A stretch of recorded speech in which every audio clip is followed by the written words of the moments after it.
कहानी की शुरुआत होती है एक ग्रुप एक्सप्लोरर की टीम से जो साउथ अटलांटिक ओशन के बीच में होते हैं। उस शिप पर डेविड नाम का एक वेदर ऑफिसर था जो मौसम का हाल बताता है। वो लोग एक ऐसे आइलैंड की तरफ जा रहे थे जो समंदर के बीचों बीच मौजूद था। सरकार ने डेविड को वहाँ इसलिए भेजा था ताकि वो उस आइलैंड के बदलते मौसम का ऑब्जर्वेशन कर सके। डेविड को लगभग 1 साल तक वहाँ रुकना था मौसम का डेटा कलेक्ट करने के लिए। पूरा साल मौसम का डेटा कलेक्ट करने के बाद फिर उसे वापस लौट आना था। डेविड को साल भर का खाना और जरूरत का सारा सामान दे दिया गया था। कई दिन के सफर के बाद आखिरकार वो आइलैंड तक पहुंच गए। वो लोग बोट की मदद से उस आइलैंड पर उतरे। ये आइलैंड पूरी तरह से वीरान था, जहाँ एक परिंदा भी दिखाई नहीं दे रहा था। उस आइलैंड पर एक लाइट हाउस और एक छोटा सा घर था जहाँ डेविड को रहना था, क्योंकि इससे पहले भी एक रॉबर्ट नाम का वेदर ऑफिसर यहाँ रहता था। लेकिन अब उसकी ड्यूटी का वक्त खत्म हो चुका था। उसने 1 साल तक अकेले उस आइलैंड पर रहकर मौसम का डेटा कलेक्ट किया। अब उसकी जगह डेविड यहाँ पूरा साल मौसम का डेटा कलेक्ट करने के लिए रहेगा और वो पुराना ऑफिसर रॉबर्ट शिप के साथ वापस चला जाएगा। लेकिन जब पूरी टीम ने घर को विजिट किया तो वो हैरान रह गए, क्योंकि वहाँ किसी भी इंसान का नामो निशान नहीं था। कमरे के अंदर पुराने ऑफिसर का सारा सामान यहाँ वहाँ बिखरा पड़ा था। जिसके बाद कैप्टन और डेविड ने सोचा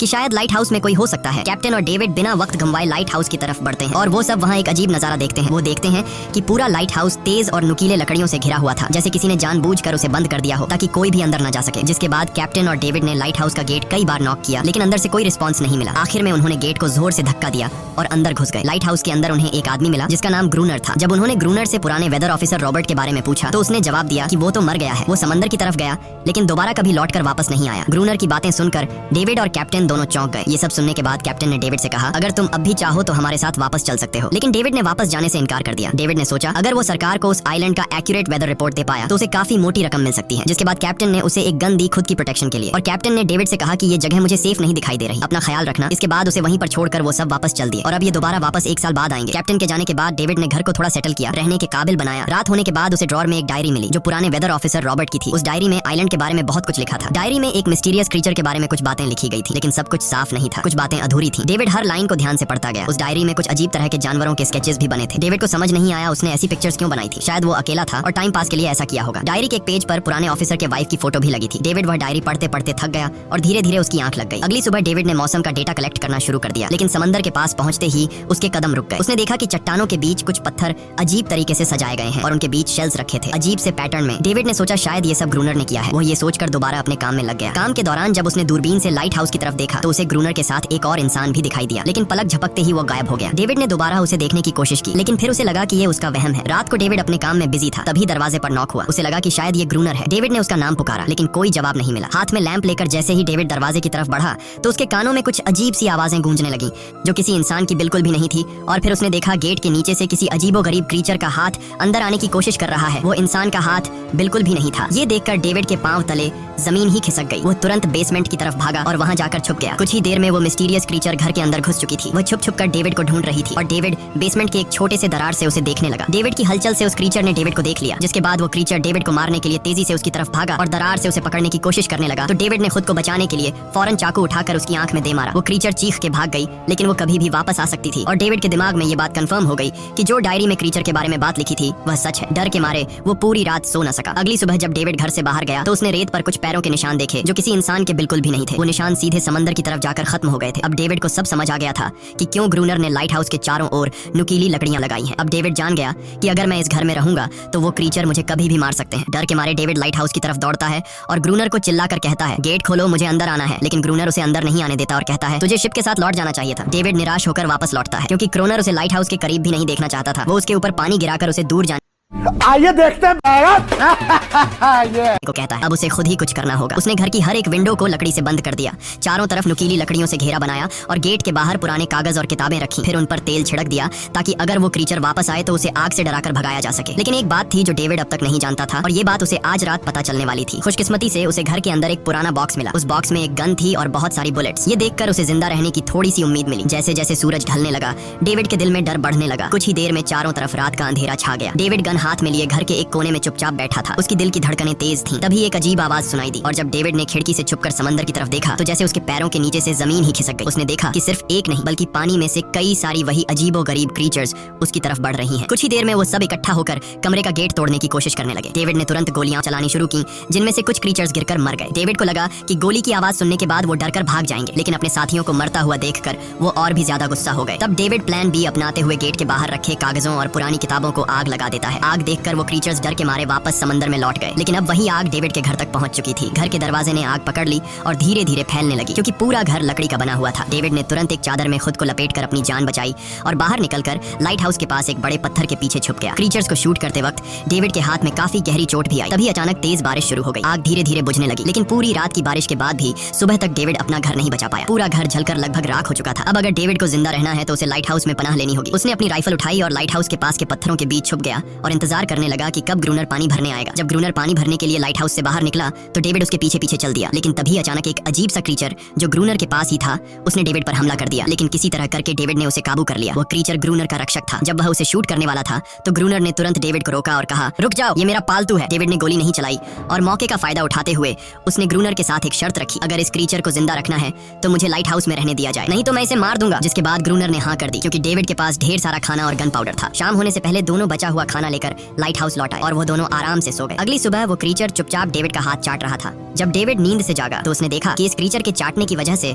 उसका हाथ पूरी तरह से ठीक हो चुका है। ये सब देखकर डेविड हैरान हुआ। डेविड अब क्रोनर से इस क्रीचर के बारे में और जानना चाहता था और फिर ये सब दुनिया के सामने लाना चाहता था, क्योंकि ये किसी जादू से कम नहीं था। डेविड ने सोचा, अगर इस क्रीचर का राज दुनिया के सामने हम लाते हैं तो डेविड और क्रोनर दोनों बहुत सारा पैसा और नाम कमा लेंगे। लेकिन क्रोनर को ये सब नहीं चाहिए था। वो इस आइलैंड से कहीं नहीं जाना चाहता था। क्रोनर का अब इस दुनिया में कोई नहीं बचा था। उसके लिए ये आइलैंड परफेक्ट था, जहाँ वो अपने आप को एक किंग समझता था और अपनी मर्जी का मालिक। इसी वजह से उसने आइलैंड के कई हिस्सों में लिख दिया था, क्रोनर यहाँ का बादशाह है। लेकिन डेविड को ये समझ नहीं आ रहा था कि ये अजीब सी क्रीचर क्रोनर की फालतू कैसे बनी। तो क्रोनर ने बताया कि एक बार क्रोनर ने उसकी जान बचाई थी। वो गलती से उसके फिशिंग नेट में फंस गई थी। तब ये क्रीचर छोटी थी और उस दिन के बाद से वो क्रोनर के साथ ही रह गई। उसकी हर बात माननी शुरू कर दी। लेकिन क्रोनर एक सख्त इंसान था। वो इस क्रीचर के साथ बहुत बुरा बर्ताव करता था। क्रोनर हर दिन इस क्रीचर के साथ फिजिकल रिलेशन रखता था। क्रोनर ने बताया कि एक बार इस क्रीचर ने मुझ पर हमला भी किया था और उसके बदले में क्रोनर ने उसे ऐसी सजा दी कि उस सजा के बाद वो क्रीचर अपने आप को क्रोनर की गुलाम समझने लगी। और आप सब भी समझ गए होंगे कि हर रात वो क्रीचर समुद्र से बाहर क्यों आते हैं। वो सभी इसलिए आते हैं ताकि अपने साथी को क्रोनर से छुड़वाकर वापस ले जाए। लेकिन क्रोनर ऐसा नहीं होने देता। वो क्रीचर्स दिन के उजाले में अटैक नहीं कर सकते, क्योंकि सूरज की रोशनी उनकी स्किन जला देती है। डेविड अब यहाँ और नहीं रहना चाहता था। वो किसी तरह से आइलैंड से अपनी जान छुड़ाना चाहता था। खैर, शाम होने लगी और क्रोनर ने उससे कहा, गन लेकर रेडी हो जाओ, क्योंकि वो क्रीचर्स कभी भी हमला कर सकते हैं। वो लाइट हाउस की लाइट ऑन करने के लिए तैयार हो गए और कुछ ही देर में समुद्र से बड़ी संख्या में क्रीचर्स निकलकर बाहर आ गए। वो लाइट हाउस की तरफ बढ़ते जा रहे थे। क्रोनर उन पर लगातार फायर करता जा रहा था, लेकिन डेविड पूरी तरह से डर गया था। वो लाइट हाउस के अंदर की तरफ आने लगा। क्रोनर के बार बार कहने के बावजूद वो बस एक कोने में चुपचाप बैठा रहा और कुछ ही देर में डेविड बेहोश हो गया। क्रोनर पूरी रात अकेला इन क्रीचर से लड़ता रहा। अगली सुबह क्रोनर ने गुस्से में डेविड के मुंह पर पानी डालकर उसे उठाया और कहा, अगर तुम्हें जिंदा रहना है तो इनकी जान लेनी होगी, नहीं तो तुम्हें लाइट हाउस से निकाल दिया जाएगा और तुम्हें मेरी हर बात माननी होगी। रोजाना पानी भरकर लाना, लाइट हाउस के छोटे बड़े काम करना और रात को मेरे साथ गार्ड ड्यूटी भी करनी होगी। अब डेविड के पास दूसरा कोई ऑप्शन नहीं था। इसी वजह से ये सब करना उसकी मजबूरी बन गया। डेविड अब क्रोनर की हर बात मानने लगा। लेकिन एक चीज थी जो उसे बिल्कुल भी पसंद नहीं आई। वो ये थी कि हर रोज उस फीमेल क्रीचर को अलग अलग तरीकों से फिजिकली टॉर्चर करना। रात होती है, दोनों फिर से गार्ड ड्यूटी के लिए तैयार हो जाते हैं और एक बार फिर वो क्रीचर समुद्र से निकलकर बाहर आते हैं। लेकिन आज डेविड को डर नहीं लग रहा था। उसने क्रीचर पर फायरिंग शुरू की, मगर आज क्रोनर कुछ भी नहीं कर रहा था। वो डेविड को बाहर छोड़कर लाइट हाउस का गेट बंद कर देता है और खुद चुपचाप अंदर बैठ जाता है, ताकि डेविड खुद सीख सके कि इन क्रीचर से कैसे लड़ा जाता है। इसी तरह डेविड को लड़ते लड़ते वो रात कट जाती है और सुबह हो जाती है। सुबह क्रोनर ने देखा कि डेविड लाइट हाउस के गेट के बाहर खून में लथपथ बैठा था। अब उसने सीख लिया था कि इन क्रीचर से कैसे लड़ना है। इसी तरह समय गुजरता गया, रातों को इन क्रीचर से लड़ते हुए और दिन भर क्रोनर के लाइट हाउस के काम संभालते हुए। ये आइलैंड अब उसके लिए एक बंद घर जैसा हो गया था। वो हर वक्त सोचता रहता था कि कब ये जगह छोड़कर आजादी की सांस लेगा। समय के साथ साथ डेविड का उस फीमेल क्रीचर के साथ एक अजीब सी दोस्ती बन गई थी। डेविड को उसके लिए अब बुरा लगने लगा था। अब उसे समझ आया कि अपने लोगों को छोड़कर अकेला रहना कितना मुश्किल होता है। शायद वो क्रीचर भी कुछ ऐसा ही महसूस करती थी। डेविड ने उस क्रीचर को एक नाम भी दिया, अनारियस। इसी तरह से दिन गुजरते गए और फिर एक दिन उन्होंने देखा कि इन क्रीचर्स के अटैक्स धीरे धीरे कम हो रहे हैं। डेविड सोचता है शायद सर्दियों में वो कहीं और चले जाते हैं, या फिर शायद उन्हें समझ आ गया था कि इन दोनों से लड़कर कुछ हासिल नहीं होगा। लेकिन क्रोनर ने उससे कहा कि ऐसा बिल्कुल नहीं है, वो फिर से अटैक करेंगे। अब वो अपनी संख्या बढ़ा रहे हैं। कुछ और दिन ऐसे ही गुजर गए। एक रात डिनर के बाद क्रोनर और डेविड ने टाइम पास के लिए चेस खेलना शुरू किया। लेकिन यहीं पर क्रोनर से एक बड़ी गलती हो गई। वो दोनों खेल में इतने उलझ गए कि लाइट हाउस की लाइट्स ऑन करना ही भूल गए। अंधेरे का फायदा उठाकर क्रीचर्स ने उन पर अटैक कर दिया। डेविड ने देखा कि क्रीचर्स की संख्या इतनी ज्यादा थी कि दो लोग मिलकर भी ज्यादा देर तक नहीं लड़ सकते थे और इस बार उनके पास कोई प्लानिंग भी नहीं थी। गन्स की बुलेट्स भी ऑलमोस्ट खत्म हो चुकी थी। किसी तरह बचते बचाते वो लाइट हाउस के टॉप तक पहुंच गए। लेकिन इस बीच क्रोनर के पैर में गहरी चोट आ गई। वो क्रीचर्स आज उन पर भारी पड़ गए थे। दोनों को लगा कि आज उनकी मौत पक्की है। लेकिन खुशकिस्मती से सुबह हो गई। जैसे ही सूरज धीरे धीरे उभरता है, वो क्रीचर्स लाइट हाउस छोड़कर समुद्र में वापस चले जाते हैं। कड़कती धूप निकलने के बाद एनेरियस क्रोनर के जख्म को ठीक करने की कोशिश करती है। लेकिन अब तक डेविड को समझ आ चुका था कि वो इन क्रीचर्स के साथ ये लड़ाई जीत नहीं सकते। बुलेट्स भी अब खत्म होने के करीब हैं। उनके पास खाना भी इतना नहीं है कि वो ज्यादा देर तक चल सके। लकीली अगले दिन जब डेविड लाइट हाउस के बाहर इधर उधर घूम रहा था तो उसने समुद्र में एक जहाज देखा। वो जल्दी से अंदर से फ्लेयर गन लाया और जहाज को सिग्नल देने गया। लेकिन क्रोनर ने उसे रोक दिया, क्योंकि वो नहीं चाहता था कि डेविड यहाँ से जाए। उसी वक्त अनारियस ने क्रोनर पर हमला कर दिया। वो डेविड को क्रोनर से बचाना चाहती थी। क्रोनर किसी को भी ये आइलैंड छोड़ने नहीं देना चाहता था। ये आइलैंड उसकी अपनी दुनिया थी, जहाँ वो एक किंग की तरह रहता था। वो डेविड को भी जाने नहीं देना चाहता था। इतने समय से अकेला रहने कहने के बाद अब उसके पास कोई था जिससे वो बात कर सकता था, और अगर डेविड उस शिप में वापस चला गया तो वो वहाँ जाकर सबको एनेरियस और उनके बारे में बता देगा। इसलिए अब डेविड यहाँ से नहीं जा सकता। धीरे धीरे वो शिप डेविड की आंखों के सामने समुद्र में गायब हो गई। अब उसके पास कुछ भी करने को नहीं था। कुछ और दिन ऐसे ही बीत गए। क्रोनर अब भी डेविड और अनारियस दोनों के साथ बुरा बर्ताव कर रहा था, लेकिन अनारियस को वो खास तौर पर मारता था, जो डेविड को बिल्कुल पसंद नहीं था। एक दिन डेविड ने अनारियस को एक छोटी टॉय बोट गिफ्ट में दी, जो उसने किसी मछली की हड्डी से बनाई थी। लेकिन जब अनारियस ने उस बोट को देखा तो वो डेविड को आइलैंड के एक ऐसे कोने में ले गई जहाँ सचमुच एक असली बोट रखी थी। जब डेविड ने इस बोट के बारे में क्रोनर से पूछा तो उसने कहा हाँ, उसे पहले से पता था कि आइलैंड के इस हिस्से में एक बोट है। क्रोनर कहता है कि कुछ लोग इस आइलैंड तक बोट के जरिए अपनी जान बचाने आए थे, लेकिन सुबह होने से पहले उनमें से कोई भी जिंदा नहीं बचा। सबको इन क्रीचर्स ने मार दिया। वो सब शिप में गोला बारूद ले जा रहे थे, लेकिन समुद्र में आए तूफान की वजह से उनका शिप इसी आइलैंड के पास डूब गया। ये सब सुनते ही डेविड के दिमाग में एक आइडिया आया। उनके पास एक डाइविंग सूट जैसा कुछ था। डेविड ने कहा कि अगर हम दोनों में से कोई उस सूट को पहनकर समुद्र के उस हिस्से में जाए जहाँ वो शिप डूबी थी, तो हो सकता है उन्हें कुछ बुलेट्स या डायनामाइट मिल जाए, जिससे इन क्रीचर्स से लड़ना आसान हो जाए। लेकिन क्रोनर ने इस बात को मानने से इनकार कर दिया, पर डेविड अपनी जान को खतरे में डालकर ये काम करने को तैयार था। कुछ और दिन ऐसे ही गुजर गए। डेविड और अनारियस के बीच एक गहरा कनेक्शन बन गया। डेविड उसे पसंद करने लगा था। इन दोनों को रोमांस करते हुए ये सब क्रोनर ने चुपके से देख लिया। क्रोनर को लगा कि अनारियस उसे छिन जाएगी, इसलिए डेविड को रास्ते से हटाना पड़ेगा। अगले दिन क्रोनर खुद डेविड की बात मानने को तैयार हो जाता है। वो डेविड से कहता है ठीक है, तुम सूट पहनकर नीचे पानी में जाओगे और वहाँ ढेर सारा RDX कलेक्ट करोगे, फिर मैं तुम्हें बोट से ऊपर की तरफ खींच लूंगा। लेकिन क्रोनर का असली इरादा कुछ और ही था। वो चाहता था कि डेविड उसकी मदद से समुद्र के नीचे रखे डायनामाइट के बॉक्सेस वापस सरफेस तक ले आए और उसके बाद उसे वही समंदर में अकेला छोड़ दे, ताकि वो क्रिएचर्स उसे मार दें। इस तरह डायनामाइट भी उसके पास आ जाएगा और अनारियस फिर से उसकी गुलाम बन जाएगी। वो दोनों बोट में बैठकर उस जगह पहुंच गए जहाँ शिप पानी में डूबा था। डेविड ने डाइविंग सूट पहना और समंदर के नीचे उतर गया। नीचे जाने के बाद डेविड ने देखा कि शिप पूरी तरह तबाह हो चुकी है, लेकिन उसकी किस्मत अच्छी थी कि उसे कुछ डायनामाइट के बॉक्स मिल गए। लेकिन तभी अचानक कुछ क्रिएचर उसके सामने आ गए। क्रिएचर्स को देखते ही डेविड घबरा गया और नीचे गिर पड़ा। वो डाइविंग सूट इतना भारी था कि वह हिल भी नहीं पा रहा था और डेविड क्रोनर को ऊपर सिग्नल भी नहीं भेज पाया। क्रोनर को लगा कि शायद वह क्रिएचर्स डेविड को मार चुके हैं, लेकिन असल में वो तो सिर्फ दो छोटे बच्चे थे। डेविड ने जैसे तैसे करके अपना डाइविंग सूट वहीं छोड़ दिया और ऊपर सतह तक खुद को पहुंचाया। उन्हें वहाँ कुछ पुराने बॉक्स मिले जिनमें डायनामाइट था। इसके बाद यह दोनों काम पर लग गए। उन्होंने लाइट हाउस के आसपास 2 लेयर्स में डायनामाइट बिछा दिया, ताकि जब अगला हमला हो तो वे मॉन्स्टर्स को एक ही बार में खत्म कर सकें। कुछ महीने बीत गए